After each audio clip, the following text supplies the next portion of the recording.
Os drones, sem dúvidas, reconfiguraram todo o fronte de guerra e certamente tiveram que requalificar necessariamente o sistema de defesa antiaéreo, porque já havia certamente nas guerras uma preocupação com a questão da defesa antiaérea. Entretanto, o drone, em decorrência do tamanho, da agilidade e também do custo baixo para sua construção, muda e de maneira bastante profunda a questão do fronte de guerra.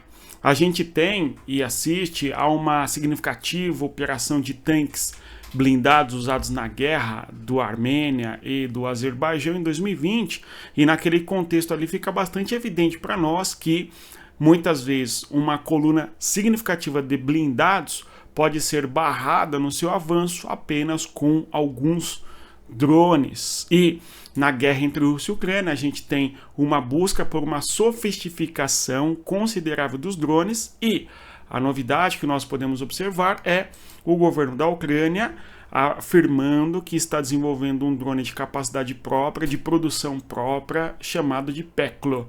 Peklo significa inferno na língua ucraniana. Conforme nós visualizamos, nós temos o Syrskyi, o secretário de defesa aí, da Ucrânia, e o Zelensky, o atual governante ucraniano, anunciando o uso de drones que terão tecnologias feitas pela própria Ucrânia para atingir até 700 quilômetros em profundidade no interior do território da Rússia. Então, fica evidente o quanto os drones são agora parte importante da guerra e vieram, pelo que nós observamos, para ficar. Hoje é dia 7 de dezembro de 2024 e nós temos aqui uma série de assuntos para tratarmos sobre a Rússia e a Ucrânia. Todo um contexto ali geopolítico na Europa e também no Oriente Médio, conforme nós observamos.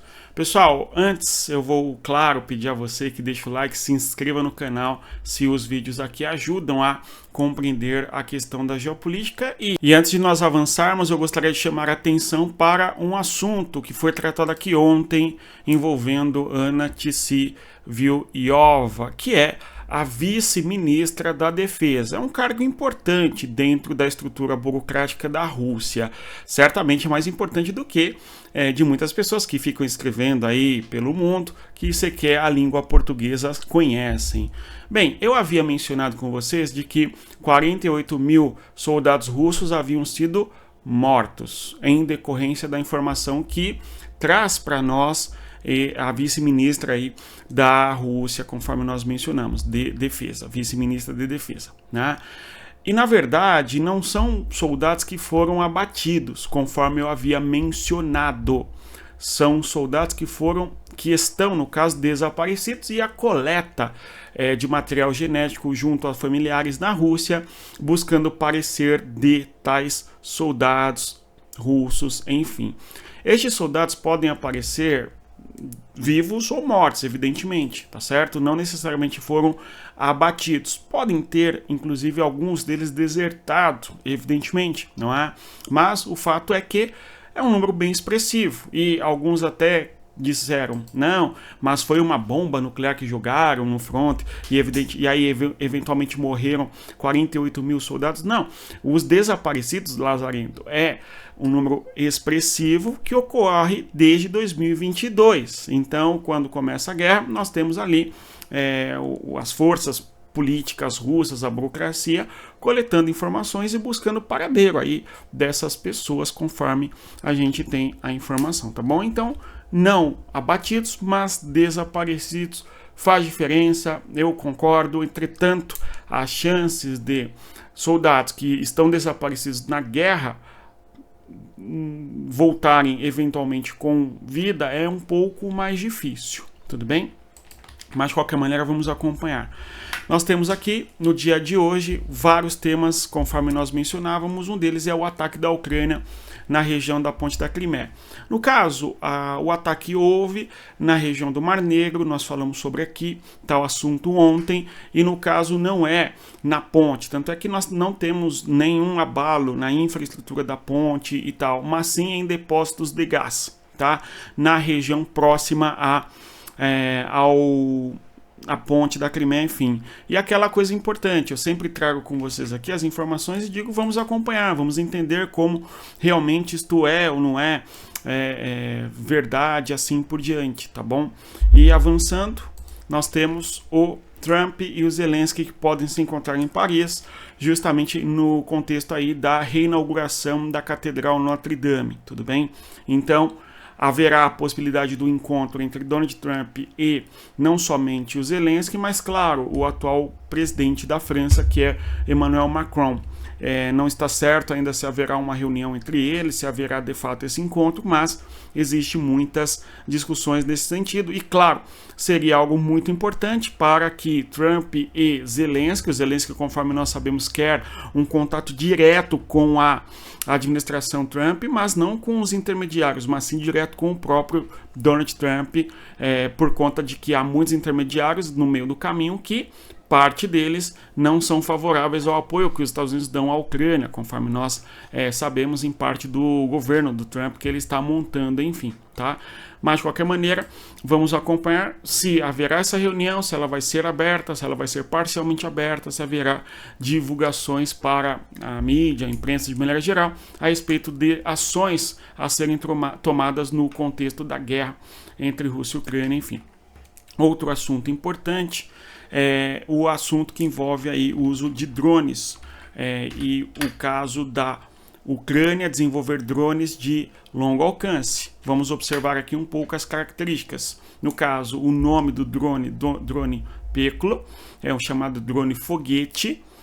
Nós temos aí as fotografias que foram divulgadas. E o que chama bastante atenção é que a tecnologia é totalmente da Ucrânia, tudo bem? Então há um esforço por parte de guerra da Ucrânia em desenvolver tecnologia militar própria. A gente vê a Ucrânia desenvolvendo mísseis, tá certo? E agora com o desenvolvimento de drones com capacidade própria. A Rússia, conforme nós sabemos, utiliza muito drones de origem iraniana, tudo bem? Então a Rússia usa em larga quantidade, conforme nós sabemos. Todos os dias são dezenas, às vezes até centenas de drones lançados contra o território da Ucrânia por parte da Rússia. E a Ucrânia, por sua vez, utiliza muitos drones para atingir, em especial, a infraestrutura do território russo. Nós vimos ao longo da guerra a Ucrânia utilizando drones de maneira bastante assertiva, com certos ganhos táticos, inclusive conseguindo afundar navios, embarcações russas, ou mesmo ainda destruindo campos de petróleo, depósitos de munições e coisa do gênero, não é? Agora, a Ucrânia com uma tecnologia militar própria de drones, certamente dá um salto na sua capacidade de ataque à Rússia e menor dependência dos fornecedores, enfim. Apesar disso, a fabricação e a produção de um drone também precisa da importação de material, matéria-prima, enfim, e aqui é outro desafio que sem dúvida também existe para a Ucrânia. Mas o fato importante é que o drone teria um alcance de 700 km e o drone tem uma capacidade de chegar até 700 km por hora, numa velocidade bastante considerável. Nós temos aí, conforme podemos observar, um mapa, o mundo no mapa. Eu convido você, aliás, a fazer parte da nossa comunidade geopolítica para entender a importância que a cartografia tem no mapa, na análise da geopolítica. Dê um próximo passo no sentido do conhecimento e aprofunde sempre o estudo, fazendo parte da nossa comunidade, ou observando aí. Eu compilei esse mapa para que nós observemos as distâncias, eventualmente, entre o território da Ucrânia e posições no território russo, ou em área ucraniana ocupada pela Rússia, conforme a gente pode observar nesta cartografia. Então, se o drone ucraniano tem uma capacidade de alcance de 700 km, a primeira coisa importante a nós observarmos é o drone pode atingir Moscou, a distância entre Chernihiv, aqui ó, no território da Ucrânia, onde faz esse X, tá? E Moscou é uma distância em torno de 500 quilômetros. Então, drones ucranianos poderiam atingir o território de Moscou, ok? Com capacidade própria da Ucrânia, tá? Outras regiões que nós vamos observar, como é o caso de Tver, ok? Fica aqui ao norte do território da Rússia, por exemplo, pode ser atingido por esse míssil, no caso esse drone ucraniano, de uma distância aí de 600 quilômetros quase. Ou no caso ainda, nós podemos observar a Ucrânia a partir de Kharkiv, poderia atingir a região lá do interior da Rússia, seja aqui em Plerkel, ou mesmo ainda no território, não é, de Volgogrado, ou ainda o território, não é, de Stavropol aqui no sul, em Krasnodar, nesta região mais ao sul também, bem como a região da Crimeia. Vejam só, 300 quilômetros de distância entre a região de Kherson e a localidade de Kerch, mais precisamente ali a região de Kerch, que é inclusive onde nós temos a famosa ponte da Crimeia, nesta posição ali, ok? Na região do Mar Negro, e claro, os depósitos de combustíveis e gás aí, conforme nós mencionamos, que a Ucrânia teria, não é, atingido nos ataques que fez contra esta região ontem, e as informações eram de que o ataque seria contra a ponte da Crimeia, porém, hoje nós temos um dado melhor avaliado, de que o foco ali não foi, no caso, a ponte, mas sim depósitos de gás.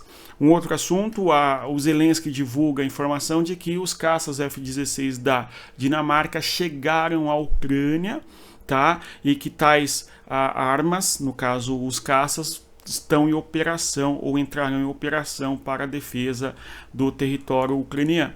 Esta é uma das linhas vermelhas que foi rompida já há um bom tempo, entretanto a gente tem não há tanta informação do quanto os caças têm ajudado a Ucrânia no contexto da guerra. Mas de qualquer maneira é uma vitória para a Ucrânia. Outro tema muito importante é uma discussão sobre os soldados ucranianos que foram feridos e perderam algum membro, foram amputados, enfim.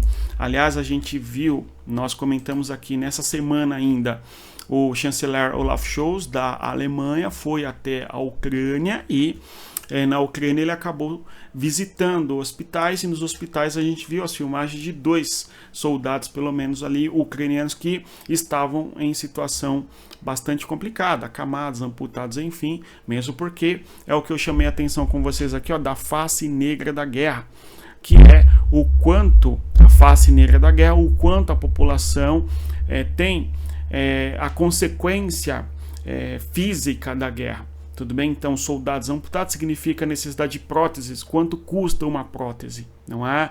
Ou mesmo ainda toda a necessidade da infraestrutura do espaço urbano, da ocupação, para que essas pessoas que eventualmente tiveram algum membro amputado, se no caso os membros inferiores, o acesso, a acessibilidade, ok, rampas para acessar regiões onde há escada, ou mesmo o desenvolvimento de elevadores e coisas do gênero. Então, o impacto de uma sociedade que tem amputações muito significativo como nós vamos dizer, né? É muito amplo. Não é apenas uma vida de um soldado que infelizmente sofreu a amputação no contexto da guerra, mas os desdobramentos disso na sociedade são muito consideráveis. O custo social disso, o custo econômico, tá certo? E também o próprio moral de parte específica da sociedade que sofre com como nós vamos dizer, não é, a consequência da guerra no próprio corpo, não é? Então é um dado bastante triste. Segundo a informação, 75 mil soldados ucranianos. E aí o que chama a atenção não é só isso, né? Vejam só, diante de uma audiência de especialistas em defesa, o general britânico Sir Jim Hockenfull, né, deixou todos sem fôlego. E ele disse assim, ó, há mais amputados ucranianos devido à guerra em curso com a Rússia do que membros ativos do exército britânico. O que denota, reitera-se de uma maneira mais clara, a bravura, eventualmente, dos soldados no fronte de guerra, experientes, experimentados e, lamentavelmente, abatidos dessa maneira, não é? Perdendo parte ali do seu corpo. É uma marca indelével na vida do cidadão, soldado, e na vida da sociedade ucraniana. Do lado russo, nós saberemos isso daqui a algum tempo também, a consequência física, certo, nos soldados em decorrência de explosões, perdas de membros do corpo, coisa do gênero, né? Enfim, então duas coisas aqui: todo o impacto do cidadão que vai precisar de uma prótese, seja dos membros inferiores, superiores, enfim, bem como também, né, a questão de mais soldados terem sido afetados, tá certo, do que compõe o exército ativo britânico. Então, um número bem expressivo, uma informação bastante importante que nós temos que pensar e considerar, né, o quanto a guerra tem uma face bastante triste, conforme eu sempre menciono com vocês. E na maior parte das vezes os comentários que eu respondo para as pessoas que comentam aqui é que acompanhemos e que haja paz, né? Até porque a consequência da guerra é para toda a sociedade e durará gerações.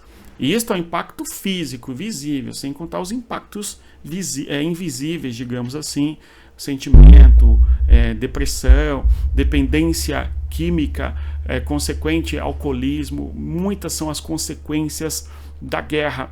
Não por acaso, nos Estados Unidos existe toda uma preocupação em diversos âmbitos da sociedade com o soldado. Tá certo? Existem várias associações de veteranos de guerras, justamente para que haja um convívio social, uma sociabilidade, e minimize-se os custos humanos, sociais e econômicos das perdas no contexto da guerra, enfim. Aqui a Catedral de Notre Dame, que é belíssima, certo? Um marco da construção do gênio humano, um marco tecnológico do contexto da Alta Idade Média, lamentavelmente pegou fogo e será reinaugurado. E aí a possibilidade de termos um encontro em Paris, conforme nós mencionávamos, entre Donald Trump e Zelensky em Paris. Vamos acompanhar, tudo bem? Por fim, aqui nós temos um outro assunto importante, que é a eleição que ocorre na Romênia.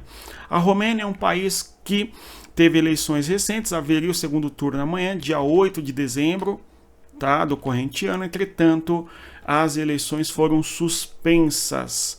Nós temos a figura de Kalin Georgescu, que é um político pró-Rússia, tem uma perspectiva nacionalista e bastante crítico à OTAN, tá certo? Ele teve aí uma votação de 23%, um quarto quase do eleitorado, votando numa perspectiva pró-Rússia, tá? A gente assiste em diversos lugares do leste da Europa governantes que têm uma perspectiva pró-Rússia ou debates na sociedade de governos e políticos que sejam pró-Rússia. O caso mais notável no atual cenário, que já está de maneira consolidada no poder, que tem uma perspectiva mais próxima da Rússia, é o Viktor Orbán, da Hungria, né? Claro, em outros países, como na Moldávia e também na Geórgia, nós temos isso muito constantemente nesses últimos anos, ok? Parte considerável da população pró-Rússia, outra parte pró-União Europeia e assim por diante. Sociedades que estão divididas mesmas. E a Romênia não está necessariamente dividida, mas você tem uma parcela expressiva da população que é pró-Rússia. Isso se converte em 23% do eleitorado, e é aí que está a dúvida. A eleição foi suspensa, porque, em primeiro lugar, ficou o candidato pró-Rússia. Em segundo lugar, Helena Lasconi, da União Salve a Romênia, centro-direita, com 19% dos votos, ficou à frente do atual primeiro-ministro, ok? O Marcel, que ficou com 19%, ela ficou com 19,7%, eles 19,5%, uma coisa assim, foi bem apertado, porém as pesquisas indicavam que não seria esse o resultado, e foi. E aí a Suprema Corte Eleitoral lá do país, algo do gênero, acabou cancelando, suspendendo a eleição. Em meio à surpresa nas urnas, o Tribunal Romeno aprovou por unanimidade, ainda na semana passada, que o gabinete eleitoral verificasse e recontasse todos os votos válidos e inválidos, uma vez que foram relatados ataques cibernéticos com o objetivo de influenciar a correção eleitoral. Então nós temos, né, como nós vamos observar, né, um processo eleitoral na Romênia marcado por uma disputa onde o debate importante é aproximar ou não a Romênia da Europa, dos europeístas ou da Rússia. tudo bem? E, consequentemente a isso, o cancelamento do pleito eleitoral. Além disso, a questão externa importante envolvendo a Rússia é o caso da Síria. Nós temos os rebeldes contra o Assad, o Bashar al-Assad. Bashar al-Assad governa a Síria desde o ano 2000. Bashar al-Assad está no poder em boa parte por conta do apoio que recebeu da Rússia. E muitos analisam dessa maneira: o enfraquecimento russo no contexto da guerra entre Rússia e Ucrânia faz com que haja vulnerabilidade no território da Síria e, por isso, portanto, o avanço na Síria de rebeldes contra o Assad e, portanto, consequentemente também são contra a Rússia, enfim. Perfeito? Então, nós temos uma preocupação por parte da Rússia em relação ao que está ocorrendo na Síria. Nós comentamos aqui em um vídeo a respeito para tentarmos entender o que ocorre na Síria, e a atualização é de que os rebeldes acabaram conquistando a região de Alepo no norte, marcharam em direção a Rama, conquistaram Rama e estão hoje tentando controlar plenamente a região de Homs. O próximo passo seria Damasco, mais ao sul. Entretanto, ainda pelo sul, nós temos a região de Dara, que foi conquistada também por rebeldes desde o sul para o norte. Então a gente vê um cerco no país em relação ao exército sírio, enfim, ao governo de Bashar al-Assad, enfim. Tudo bem? Vamos acompanhar. Nós temos aqui o mapa da guerra, o fronte de guerra. Nós não temos muitas modificações, mas a Rússia tentando avançar na região, conforme sabemos, de Kurakhove, aqui ó, na localidade de Donetsk, tudo bom? Então em Donetsk é onde nós temos a Rússia avançando ou buscando avançar, em Chassivyar, Toretsk e também Kurakhove. São 3 pontos críticos importantes hoje dentro do território de Donetsk. Lembrando que a Rússia pretende tomar a região de Pokrovsk. Nós já falamos sobre isso em vários momentos aqui e sempre trazemos quando há uma conquista importante, não é? Alguns imbecis, né, comentaram aqui, não, porque a Rússia está avançando e você não comenta. Amigo, a Rússia avança em pequenos vilarejos, nós comentamos, né? E mais, quando a Rússia conquistou o Vuhledar, nós comentamos. Quando a Rússia conquistou o Vuhledov, nós comentamos. Quando a Rússia avança de maneira expressiva em Kurakhove, nós comentamos, não é? Ou seja, os avanços russos são retratados aqui, quando eles ocorrem de maneira significativa. Mas, ao mesmo tempo, em Kurakhove, por exemplo, a Rússia avançou bem, porém, chegou um determinado momento que ela não conseguiu avançar. Você tem uma certa resistência ucraniana, houve até a explosão ali de uma barragem d'água, elevando o nível d'água no rio para dificultar o avanço russo de maneira rápida, como estava ocorrendo, né, por parte dos ucranianos. Perfeito? Então, a gente analisa, sim, os avanços que a Rússia tem no fronte de guerra. Ao mesmo tempo, a Rússia não conseguiu conquistar ou reconquistar o território de Kursk, como pretendia até o começo de outubro. Não é? Nós estamos em dezembro. Tá certo? E a Rússia, ela reconquistou diversas regiões. Ela conseguiu isolar o norte em Rilsk. Tá? Houve, inclusive, no primeiro momento, a Rússia evacuando Rilsk, justamente pela possibilidade da Ucrânia chegar naquela região. Mas os ucranianos não conseguiram atravessar a partir, não é, de certa região no território de Kursk. Perfeito? E aí a contraofensiva russa na região de Kursk. E nessa contraofensiva, a Rússia foi conseguindo retomar territórios. A região de Znagost, depois a região não só de Znagost, mas também a região de Malaya Lochnaya, e está pressionando no sul na região de Guievo. Não é? Ou seja, a Rússia não conseguiu retomar toda a região de Kursk, mas ela retomou parte expressiva já da localidade, tá certo?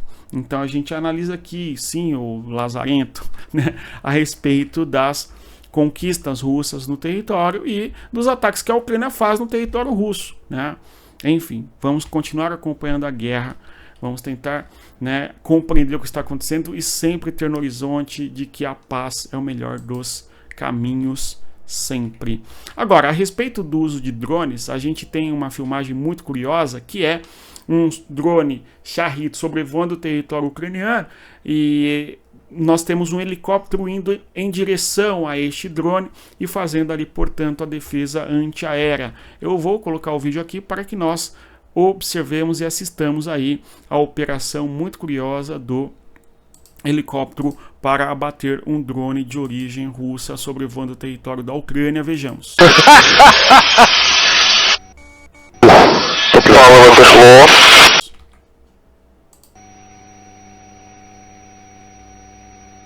На траверзе цілі. Такому присикуванню. Дозволяю.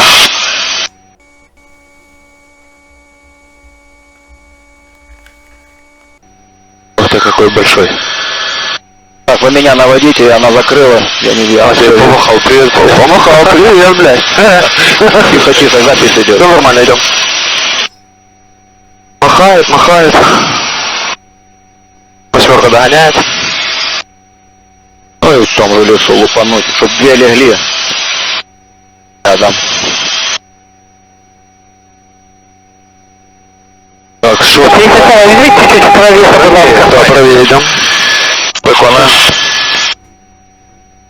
Собрала место для модели. Виконуем. Еще? На курсе. На курсе. 20, курс 20. 220? Да, 220. Коротко. О, мы сохраняем 96.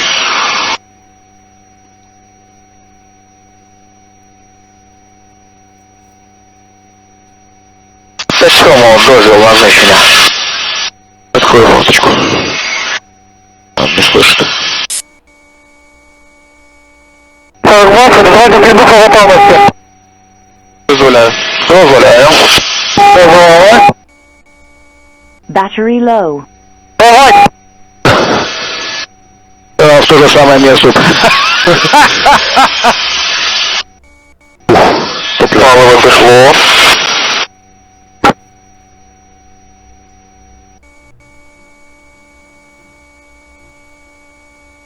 Уже шатая. Оп. Ще раз паливо пришло, ушла активное снижение. А це може бути з детонацією. Или нет? Ціль впала в безпечному місці з детонацією. Координати, будь ласка. Групи 57-го.